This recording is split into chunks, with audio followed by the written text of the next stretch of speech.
Hola, buenas tardes. Mi nombre es Ángeles Mariano Romero Salazar. Soy estudiante de sexto semestre en la Benemérita Universidad Autónoma de Puebla. El nombre del profesor que me imparte la materia de impuestos sobre la renta, personas físicas, es José María Ruiz Rendón. Y bueno, este video se hace con la intención de poder hablarles acerca de lo que trata el artículo 93 de la Ley de Impuestos sobre la Renta. Y bueno, comenzamos y dice que este artículo nos habla de los ingresos exentos y dice que no se pagará el impuesto sobre la renta por la obtención de los siguientes ingresos. Y bueno, este artículo contiene 29 fracciones y les voy a ir mencionando cada fracción. La primera fracción dice: prestaciones distintas de salario mínimo y tiempo extra. Las prestaciones distintas del salario que reciban los trabajadores del salario mínimo general calculada sobre la base de dicho salario y no excedan los mínimos señalados por la legislación laboral. Bueno, esto quiere decir que las prestaciones, o sea, que son exentas de pagar el impuesto, las prestaciones distintas al salario, o sea, son las que te otorgan los patrones a los trabajadores, pero distintas al salario. Esas no van a pagar el impuesto, pero siempre y cuando no excedan lo que marca la legislación laboral. Si excede, entonces sí van a tener que pagar este impuesto. La fracción 2 nos habla sobre el impuesto por el excedente de las prestaciones exceptuadas del pago. Y dice, con respecto a la fracción anterior, si hay excedentes, se pagará el impuesto en los términos del título. Eso es con respecto a la fracción 1. Y es como les estaba, como estaba comentando, que entonces si se excede de lo que marca la ley, pues entonces sí van a tener que pagar impuestos. Pero nada más del excedente, no de toda la cantidad en general. La fracción 3 dice: indemnizaciones por riesgo de trabajo o enfermedades. Estas son las que se conceden de acuerdo con las leyes por contratos colectivos de trabajo o contratos ley. Bueno, esas se acuerdan ya con el patrón. Si dice que que se van a obtener indemnizaciones cuando se sufra algún riesgo de trabajo por alguna enfermedad, o sea, que te vayan a dar como que, dinero, entonces eso no va a pagar impuesto, eso no va a tener que pagar impuesto, pero se tiene que acordar mediante contratos. Luego la fracción 4 dice: jubilaciones, pensiones, haberes de retiro y otros. Este no pagará impuesto siempre y cuando no exceda 15 veces el salario mínimo general del contribuyente. O sea, aquí no se va a pagar, pero siempre y cuando no se exceda de lo que marca aquí en la ley. La fracción 5 dice: totalidad de las pensiones y de los haberes de retiro pagados al trabajador. Dice: para aplicar la exención sobre los conceptos a que se refiere la fracción anterior, o sea, lo de la fracción 4 de jubilaciones, pensiones, haberes de retiro y otros, se deberá considerar la totalidad de las pensiones y de los haberes de retiro pagados al trabajador. Sobre el excedente, se deberá efectuar la retención en los términos que al efecto establezca el reglamento de esta ley. O sea, para que se pueda aplicar como que la excepción de no pagar el impuesto, a lo que se refiere la fracción 4, o sea, se va a tener que hacer lo que marca aquí, lo que marca la ley. Y sobre el excedente, entonces sí se va a tener que pagar impuesto, pero nada más, como lo dije anteriormente, solo es del excedente, no de toda la cantidad en general. La fracción 6 nos dice: reembolsos de gastos médicos y de funeral. Los percibidos con motivo de reembolso de gastos médicos, dentales, hospitalarios y de funeral, que se concedan de manera general de acuerdo con las leyes o contratos de trabajo. Estos igual se marcan desde un principio en un contrato, y bueno, eso tiene que ser de manera general, o sea, no solo se puede dar a una persona o bueno, a un trabajador, sino que a todos de manera general para que pueda hacerse válido. La fracción 7 nos habla de las prestaciones de seguridad social. las prestaciones de seguridad social que otorgan las instituciones públicas. Bueno, eso ya es como más específico, no es tan complicado de entender. La fracción 8 nos habla sobre prestaciones de previsión social y dice, los percibidos con motivo de subsidios por incapacidad, becas educacionales para los trabajadores o sus hijos, las guarderías, actividades culturales y deportivas, que se concedan de manera general de acuerdo con las leyes o por contratos de trabajo. O sea, son prestaciones que se van a ocupar para las cosas que se están mencionando aquí. Pero tiene que ser de manera general también, o sea, para todos los trabajadores, no solamente para uno, porque entonces no va a ser válido y sí van a tener que pagar impuestos. Y la fracción 9 nos habla sobre previsión social y dice que la previsión social a la que se refiere la fracción anterior, o sea, la fracción 8, es la establecida en el artículo 7 del quinto párrafo de esta ley. Y bueno, voy a hacer mención de esta. Voy a decir la definición de previsión social y dice, para los efectos de esta ley se considera previsión social a las erogaciones efectuadas que tengan por objeto satisfacer contingencias o necesidades presentes o futuras, así como el otorgar beneficios a favor de los trabajadores o de los socios o miembros de las sociedades cooperativistas, tendientes a su superación física, social, económico, cultural, que les permitan el mejoramiento en su calidad de vida y en la de su familia. En ningún caso se considerará previsión social a las erogaciones efectuadas a favor de personas que no tengan el carácter de trabajadores o socios o miembros de sociedades cooperativistas. Si no son para ellos, entonces no se va a poder otorgar. Y bueno, seguimos con la fracción 10. Y esta dice que habla de las aportaciones y rendimientos de las cuentas de vivienda y casas habitación. Dice, la entrega de las aportaciones y sus rendimientos provenientes de la subcuenta de vivienda de la cuenta individual prevista en la Ley de Seguro Social, así como las casas habitación proporcionadas a los trabajadores, inclusive por las empresas cuando se reúnan los requisitos de deducibilidad del título 2 de esta ley o en su caso del presente título. Bueno, aquí mientras se cuente con los requisitos de deducibilidad, se exenta de pagar impuestos.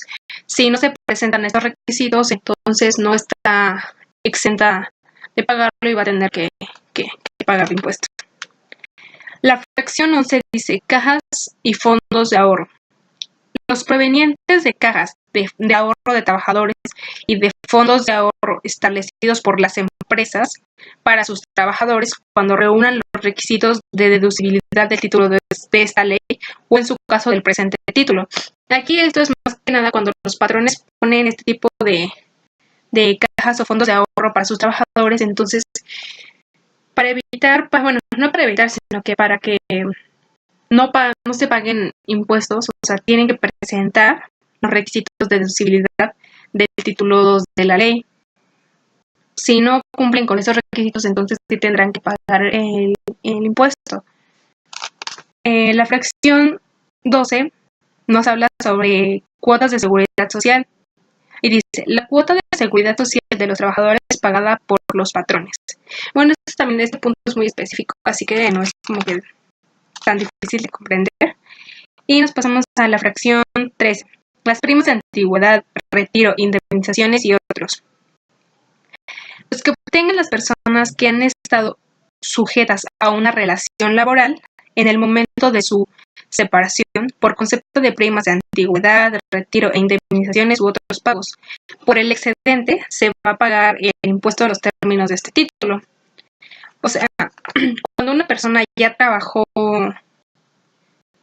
bastante tiempo en una empresa y ya llegó como que el momento de renunciar, entonces esas primas que se otorgan, el retiro, indemnizaciones y eso no se va, o sea, no pagan impuestos. Pero si se pasan más de la cantidad que establece la ley, entonces por el excedente sí van a tener que pagar impuesto. En la fracción 14 nos habla de gratificaciones anuales y otras prestaciones. Y dice, las gratificaciones que reciban los trabajadores de sus patrones durante un año de calendario hasta el equivalente del salario mínimo general del área geográfica del trabajador elevado a 30 días, cuando dichas gratificaciones se otorguen en forma general, así como las primas vacacionales que otorguen los patrones durante el año de calendario de sus trabajadores en forma general y la participación de los trabajadores en las utilidades de las empresas hasta por el equivalente a 15 días de salario mínimo general del trabajador.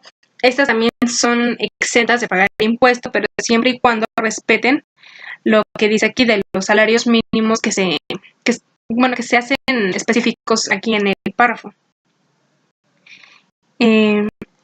La fracción 15 dice, por el excedente de los ingresos se pagará el impuesto.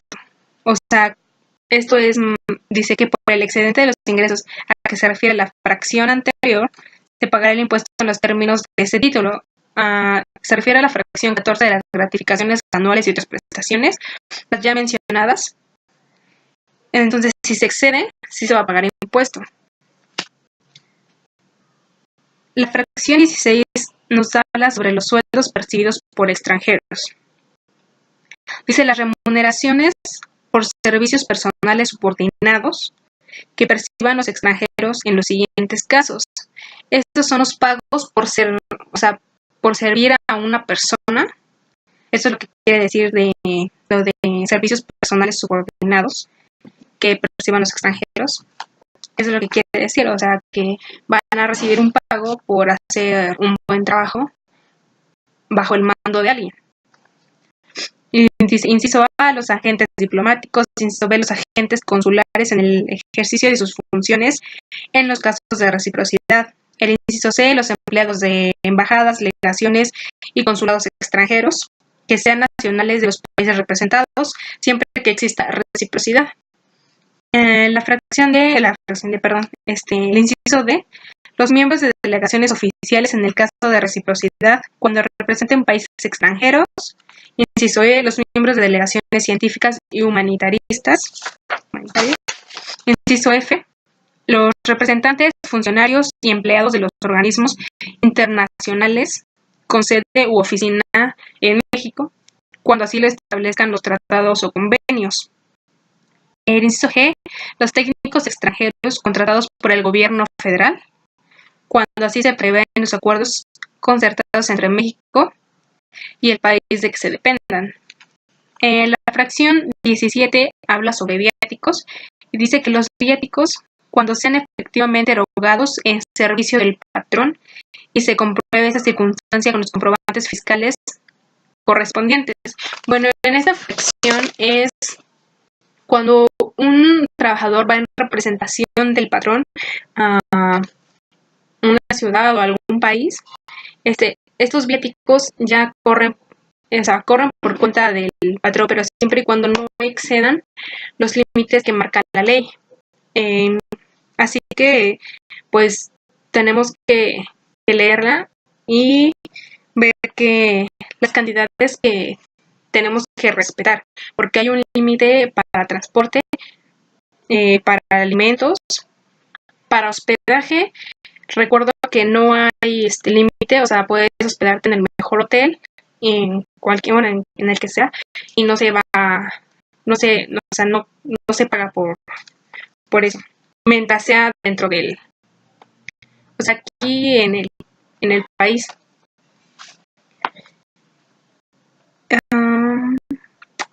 En la fracción 18 nos habla sobre contratos de arrendamiento prorrogados. Prorrogados quiere decir que alargamiento. Dice, los que provengan de contratos de arrendamiento prorrogados por disposición de la ley. O sea, esto ya lo tiene que marcar la ley. La fracción 19 nos habla sobre enajenación de casa, habitación y bienes muebles. Para la casa, habitación, el contribuyente no debe, se tiene que hacer la transmisión ante fedatario público. Y bueno, dice que siempre que el monto de la contraprestación obtenida no exceda de las 70,000 unidades de inversión. Y por el excedente se determinará la ganancia. Y se calculará el impuesto anual y el pago provisional en los términos del capítulo 4 de este título. Conforme a los bienes muebles, dice, distintos bienes muebles distintos de las acciones, de las partes sociales, de los títulos de valor y de las inversiones del contribuyente, cuando en un año del calendario la diferencia entre el total de los bienes enajenados no exceda 3 veces el salario mínimo general del contribuyente elevado al año, y por la utilidad que exceda se pagará el impuesto de los términos de este título. No es muy difícil de comprender, está muy específico y muy claro aquí. Y entonces nos pasamos con la fracción 20, y este nos habla sobre los intereses, y dice el inciso A, que los intereses pagados por instituciones de crédito, siempre que los mismos provengan de cuentas de cheques para el depósito de sueldos y salarios, pensiones o para haberes de retiro o depósitos de ahorro, siempre que vengan con estos términos, o sea, para estos términos, o sea, los intereses ya no van a contener impuestos. Y también que dice que, bueno, el inciso B dice, los pagados por sociedades cooperativas de ahorro y préstamo y por sociedades financieras populares provenientes de inversiones, esos tampoco van a pagar impuesto. La fracción 21 habla sobre las cantidades por seguros contratados, y dice que las cantidades que paguen las instituciones de seguros a los asegurados o los beneficiarios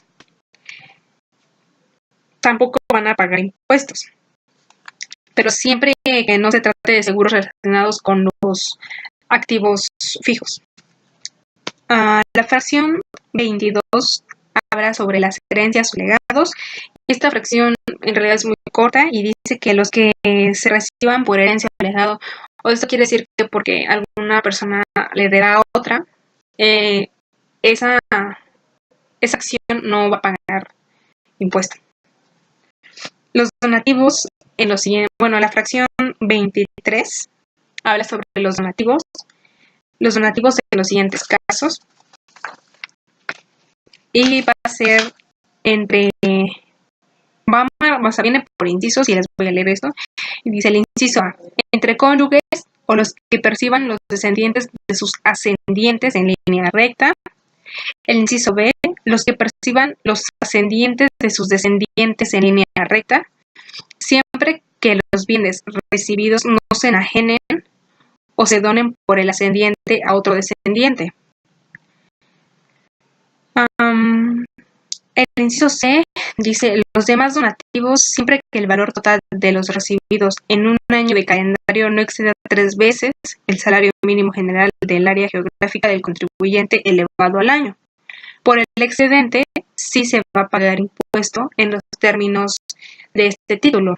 Entonces, aquí es muy específico, o sea, te va diciendo muy claro lo que no puedes hacer para que evites, o sea, para que se realmente aplique la exención de no pagar el impuesto.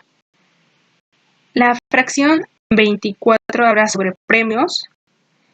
Dice que los obtenidos con motivo de un concurso científico, artístico, literario, abierto al público en general, así como los premios otorgados por la Federación para promover los valores cívicos. Este también es muy claro, no es como complicado de entender, los premios obtenidos por tu esfuerzo al concursar en algo científico, artístico, literario, no. La fracción 25 habla sobre las indemnizaciones por daños.